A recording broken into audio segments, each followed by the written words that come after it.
नमस्कार। मुद्दा तो है मैं आपका स्वागत है। मैं हूं आपके साथ ब्रजेश चौक से। आज मुद्दा है आधी आबादी सत्ता की चाबी। मध्य प्रदेश के विधानसभा चुनाव से पहले महिला वोटर्स राजनीतिक दलों के टारगेट पर है। उन्हें लुभाने के लिए पार्टियां जी जान से जुटी हैं। जाहिर है कि 2.5 करोड़ से ज़्यादा वोट जिस और भी खिसकेगा, जीत भी उसकी झोली में आएगी। लिहाजा बीजेपी योजना लाकर महिलाओं को लुभा रही है। शुक्रवार को शिवराज सरकार ने महिला पुलिसकर्मियों को सौगात दी, जिस पर अब सियासत भी तेज है। कांग्रेस कह रही है कि ये चुनावी घोषणाएं हैं, होना जाना कुछ नहीं है। लेकिन सवाल यह है कि कांग्रेस की सरकार के वक्त महिलाओं के लिए क्या काम किए गए? क्या कांग्रेस के पास शिवराज सिंह की भैया और मामा वाली छवि का कोई तोड़ है? सवाल तो यह भी है कि बीजेपी की महिलाओं को लेकर की जा रही घोषणाएं उसे चुनाव में कितना फायदा पहुंचाएंगी? आज इन्हीं सवालों पर चर्चा करेंगे, लेकिन पहले देखिए रिपोर्ट।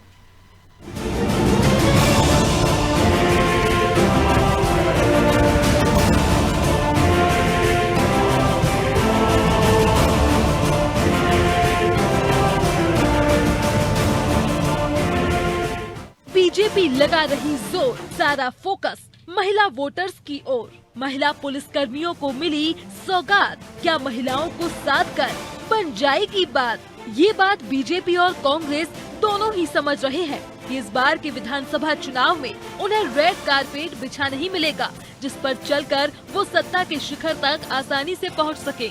इस बार का रास्ता ऊबड़ खाबड़ है, जिससे पैरों में छाले भी पड़ सकते हैं। लिहाजा इस राह को आसान बनाने ऐसे वोट बैंक चाहिए जो दोनों दल की मुश्किलें कम कर उसे जीत की गारंटी में बदल दे। शायद यही वजह है कि बीजेपी का पूरा फोकस आधी आबादी पर है। लगातार सीएम शिवराज महिलाओं को सौगात दे रहे हैं। इसी कड़ी में शुक्रवार को सीएम शिवराज सिंह ने महिला पुलिसकर्मियों को 250 दोपहिया वाहनों की चाबी सौंपी है। प्रदेश के कई थानों में संचालित हो रही 950 ऊर्जा महिला हेल्प डेस्क को सशक्त बनाने पर जोर दिया। जाहिर है कि इससे पहले शिवराज सरकार लाडली बहना योजना लाकर मास्टर स्ट्रोक चल चुके हैं। बीजेपी ये जानती है कि अगर उसने महिला वर्ग साध लिया तो फिर उसे किसी की तरफ देखने की जरूरत नहीं पड़ेगी। बहन और बेटी की सुरक्षा भारतीय जनता पार्टी की सरकार के लिए सबसे महत्वपूर्ण है। महिला सशक्तिकरण हमारा प्रमुख मिशन है।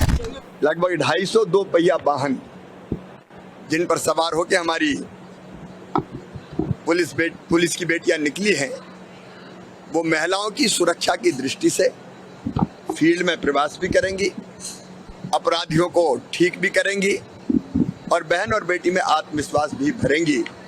आप भी अगर 18 साल पीछे जाएंगे माननीय शिवराज सिंह जी के आने के पहले, तो पुलिस के फोर्स के अंदर महिला जवान, हमारे महिला कांस्टेबल इक्का दुक्का कहीं जिले के अंदर मिलती थी।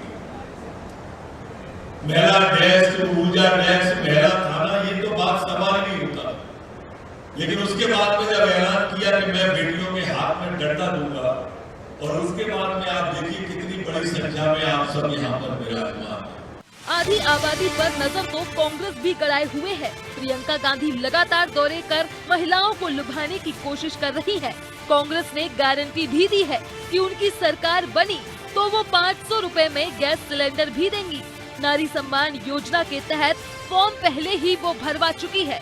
लेकिन इन सब के बाद भी महिला वोटर कांग्रेस का साथ देगी, इस पर संशय है, क्योंकि ये सारी घोषणाएं चुनाव के वक्त की जा रही है, जबकि 15 महीने की तत्कालीन कमलनाथ सरकार के दौरान महिलाओं के लिए कुछ खास नहीं किया गया था। ऐसे में कांग्रेस के सामने बीजेपी की योजनाओं से टक्कर लेना बड़ी चुनौती है।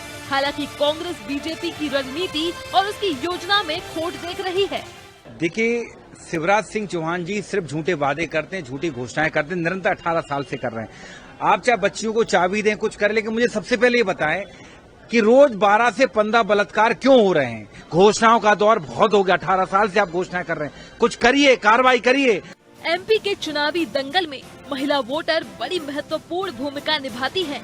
2.5 करोड़ से ज्यादा महिला वोटर जिस तरफ भी जाती हैं, उसे ही सत्ता की चाबी मिलती है। और ये बात बीजेपी से बेहतर भला और कौन जान सकता है, क्योंकि लाडली लक्ष्मी योजना और मुख्यमंत्री कन्यादान योजना ऐसी योजनाएं हैं जिसने सीएम शिवराज की मामा वाली छवि गढ़ने में और बीजेपी को 18 साल सत्ता में बनाए रखने में अहम रोल निभाया। इसलिए अब बीजेपी फिर महिला वोटर्स को साधने में एड़ी चोटी का जोर लगा रही है। ऐसे में अब कांग्रेस महिलाओं को साधने के लिए क्या करेगी, ये तो सवाल है ही। लेकिन इस बार आधी आबादी किसको जीत का तिलक लगाएगी, ये भी अहम है। ब्यूरो रिपोर्ट, अनादि टीवी।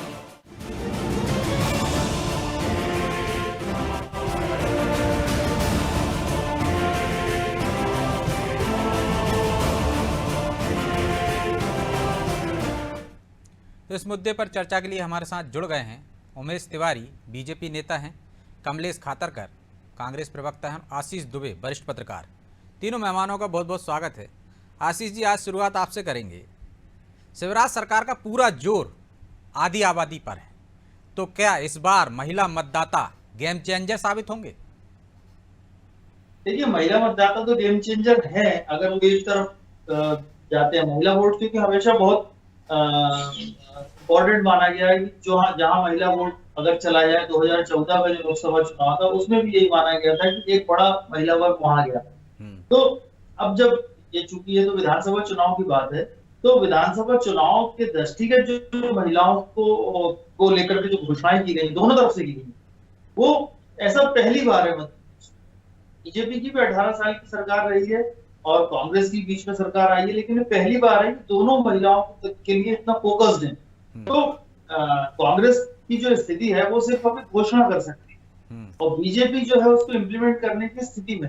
लेकिन दोनों बातों को जो भी महिला वोटर होगा या जो भी उनसे जुड़ा पूरा वर्ग होगा, समाज या परिवार होगा, वो उसकी टाइमिंग को जरूर देखें। तो ये बेहतरी की बात एक पार्टी तो ये कह सकती है कि जब सत्ता में आएगी तो करेगी, दूसरी पार्टी के साथ ये है कि उसके साथ ये जो उसकी मंशा तो ठीक है कि जो महिलाओं के लिए हो रहा है। देखिए, चुनाव के वक्त में किसी भी वर्ग के लिए कुछ अच्छा हो जाए तो समाज के लिए बहुत अच्छी बात है। लेकिन आजकल जिस तरह का ट्रेंड है उसमें उसकी टाइमिंग और मंशा को लेकर भी सवाल आते हैं। तो कांग्रेस बीजेपी की सरकार ने एक बार एक बहुत अच्छी एक घोषणा, एक स्कीम थी जो गेम चेंजर साबित हुई, वो थी लाडली लक्ष्मी योजना। उससे बीजेपी को जो एक चुनाव जीतने में, 2009 का चुनाव जीतने में बहुत आसानी हुई थी और उनका एक ब्रांड बन गई थी। लेकिन उसके बाद देखिए, उस योजना के सहारे या उसके इम्पैक्ट के साथ चलते जो कुछ भी हुआ हो, लेकिन 2018 में बीजेपी को एक सेटबैक मिला था, उसको एक झटका लगा था। तो अब जब 2023 में चुनाव आ रहा है, तो उस वक्त चुनाव की ये जो घोषणा हुई है, अभी 1 किस्त 2 किस्त आई और चुनाव तक 5-6 किस्तें चली जाएंगी महिलाओं के पास 1,000 रुपए। लेकिन ये चीजें और थोड़ी पहले होती तो चुनाव का नतीजा चाहे कुछ भी होता, महिलाओं के लिए योजना सेट हो चुकी। तो लेकिन आशीष जी, इसमें एक चीज तो है कि एक सरकार है, बीजेपी सरकार की हम बात कर रहे हैं, वो लाडली बहना योजना लेकर आई, महिलाओं से संबंधित बहुत सारी योजनाएं हैं उसकी। यदि वो आखिरी समय में भी यदि कर रही है इस योजना को लागू, तो क्यों भरोसा नहीं करेंगे लोग उस पर या महिलाएं? क्योंकि लगातार उस वर्ग के लिए होता रहा है ना। नहीं, वही तो मैं कह रहा हूँ, अगर इस चुनावी आपाधापी में भी किसी वर्ग का कुछ भला हो जाए तो बहुत अच्छी बात है, मैंने कहा। लेकिन इसमें क्या हुआ है कि भाजपा ने जो 1,000 रुपए प्रति माह की घोषणा की थी, कांग्रेस ने 1,500 की। उसके बाद फिर भाजपा को फिर पलट के उसको 2,000 और 2,500 और 3,000 तक लाना पड़ा। तो इस वजह से ये जो योजना कल्याण का मामला है पूरी तरह से चुनावी गणित बन गया हो। थोड़ा सा पहले वोट शुरू होती तो ये योजना सेट हो चुकी होती, मैं जैसा दोबारा गया। तो इसलिए इसकी हर पहलू को लेके अब लोग सोचेंगे। और अभी कई लोग ऐसे मिलते हैं जो कहते हैं कि हम 1,000 रुपए की योजना का लाभ ले रहे हैं और हमने 1,500 का फॉर्म ही भर दिया। तो ये जो है एक चीज है चुनाव के वक्त। लेकिन इसके बावजूद मैं मानता हूं कि जिसका भला हो रहा है वो हो जाए और आगे सरकार जो भी रहे, चाहे इनकी रहे चाहे उनकी, इस योजना को कंटिन्यू रखे। नहीं, वो तो योजना बनी गई, कंटिन्यू रखना ही पड़ेगी, क्योंकि एक ने नारी सम्मान योजना नाम दिया है, एक ने लाडली बहना योजना नाम दिया, तो वो तो कंटिन्यू रहेगी। एक सरकार बनेगी तो देना शुरू करेगी और एक दे रही है। और यदि वो चले जाते हैं 1250 अभी देने लगते हैं, तो भरोसा ज्यादा उस पर करेंगे या 1500 पर करेंगे? सीधा सवाल मेरा। देखिए, ये जनता की बड़ी बदलती माइंडसेट है। आज के लिए जो फ्री बीस का चल गया का जो मामला चल चुका है, उसमें तो जो जनता है वो दोनों हाथ में लड्डू लेना चाहती है कि उसमें दोनों का फायदा। अगर ये सरकार आती है तो 1000, 1500, 2000, 2500 तक ले जाएगी, दूसरी आती है तो कमलेश जी, दोनों हाथ में लड्डू चाहती जनता, लेकिन आप 1500 देने की गारंटी दे रहे हैं और वो 3000 तक ले जाने की बात कर रहे हैं, और भी उनकी योजना है, तो कैसे भरोसा करेंगे सिर्फ गारंटी के दम पर?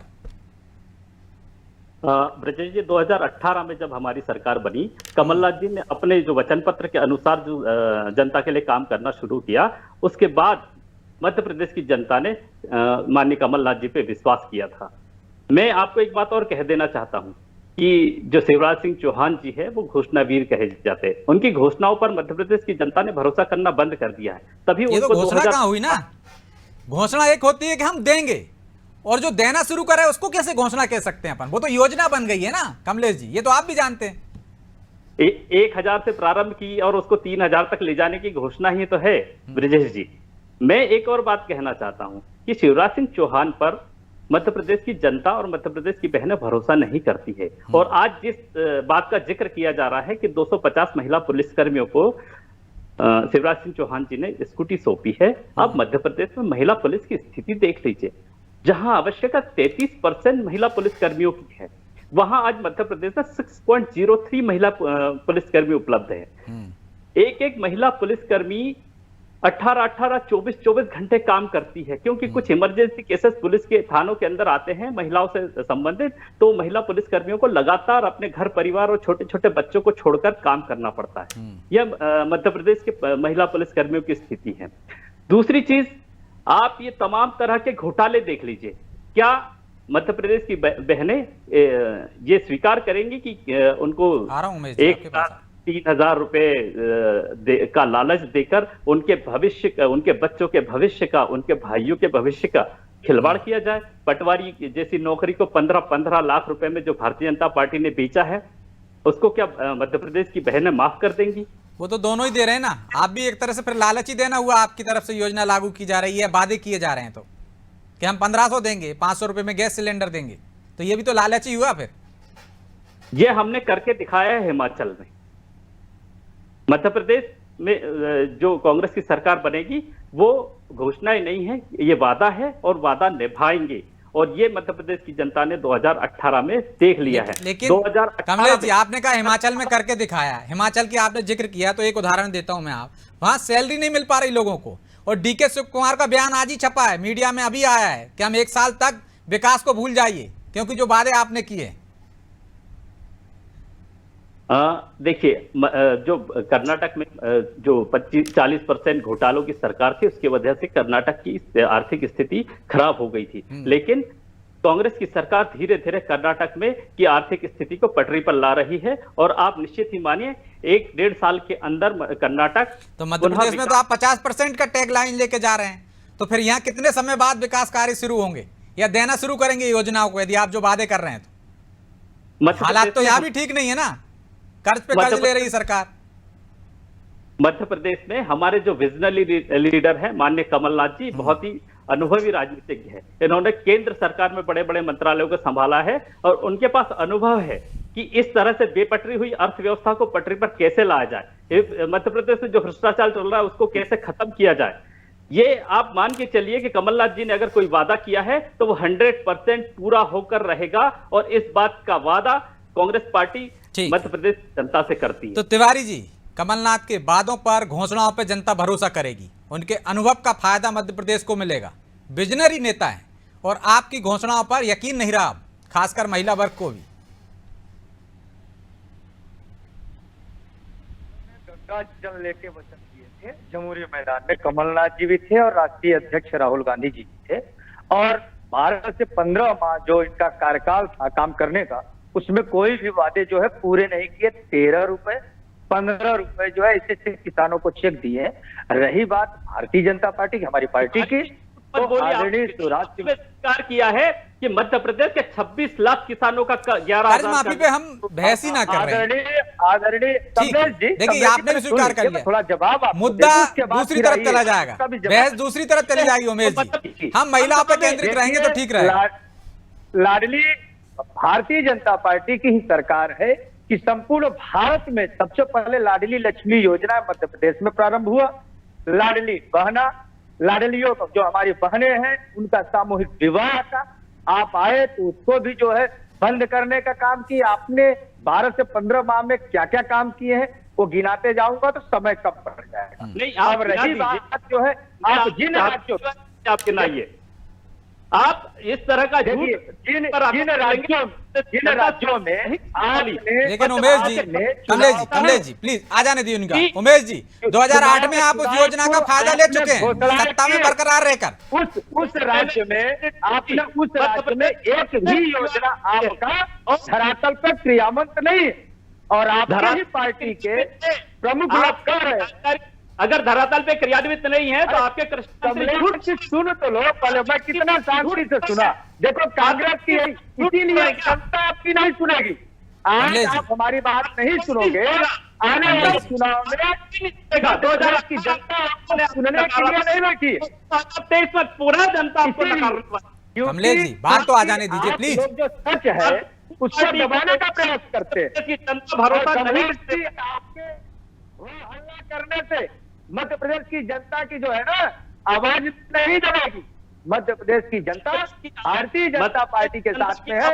हमारी लाडली बहना 2023 में कमलनाथ जी के नेतृत्व में कांग्रेस पार्टी की सरकार बनेगी। आप निश्चिंत रहिए कि आपके घोषणा बिल्कुल ये कमलेश जी बात तो आ जाने प्रदेश की जनता, मध्य प्रदेश की जनता, कमलेश जी मध्य प्रदेश की जनता आपके वादों को सुन रही है और उनको मालूम है आपने 2018 में जो वादे आपने किया था उसको 15 माह में आपने क्या किया था। आपने तो किसानों के साथ भी मजाक किए थे। 13 रुपए के 35 रुपए के आपने चेक बनाया था। आप लोग को शर्म नहीं। लेकिन उमेश जी 51,000 मुख्यमंत्री कन्यादान योजना के कांग्रेस ही करके गई थी। देखिए जो हमारी लाडली लक्ष्मी योजना है उसका क्रियान्वयन, उसको देखिए बच्चियों को छोटे से, भारतीय जनता पार्टी, हमारी पार्टी का एक नियम है, जो निचले तबके के लोग हैं उन बच्चियों को ही फायदा मिले। जो उस लाडली लक्ष्मी योजना, लाडली बहना योजना, सामूहिक विवाह का जो हम लोग कंसेप्ट रखते। लेकिन आशीष जी कह रहे हैं बहुत पहले शुरू कर दी होती तो ज्यादा फायदा होता। अपने बहनों को नहीं, अब उनका फायदा लाभ कांग्रेस को सोचना, लेकिन मध्य प्रदेश की बहना तो जानती है ना कि हमारे भैया, हमारे मामा शिवराज सिंह चौहान जी इस योजना को लागू किए हैं तो उससे उनको लाभ हो रहा है ना। उखाड़ फेंकने वाली है। चलिए ठीक, आपकी आशीष जी को दिखाइए। आशीष जी ठीक है, ये मैं लौट रहा हूं आपके पास। उमेश जी, कमलेश जी लौट रहा हूं, प्लीज एक एक करके बोलिए दर्शकों तक दोनों की बात पहुंच सके। आशीष जी, शिवराज जी की जो छवि है मामा और भैया वाली, क्या इसका तोड़ है कांग्रेस के पास कुछ? हेलो जी। हाँ आशीष जी, शिवराज सिंह चौहान की जो छवि है भैया और मामा की, खासकर महिलाओं में, उसका कोई तोड़ है कांग्रेस के पास? आप देखते हैं?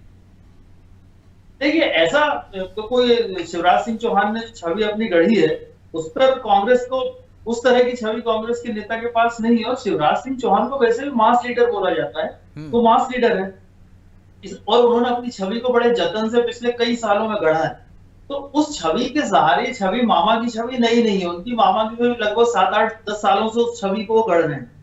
लेकिन उसके बीच में 2018 के पड़ाव को बहुत गौर तलब रखना चाहिए। मैं भाजपा के एंगल, लेकिन वो किसान गेम चेंजर थे ना, महिला वोटर नहीं था। आशीष जी आप भी जानते हैं किसानों ने गेम चेंजर किया था, और हमने देखते हैं कि इस बार किसानों पर जोर दे रहे हैं कमलनाथ जी, और बहनों पर, महिलाओं पर जोर दे रहे हैं शिवराज सरकार।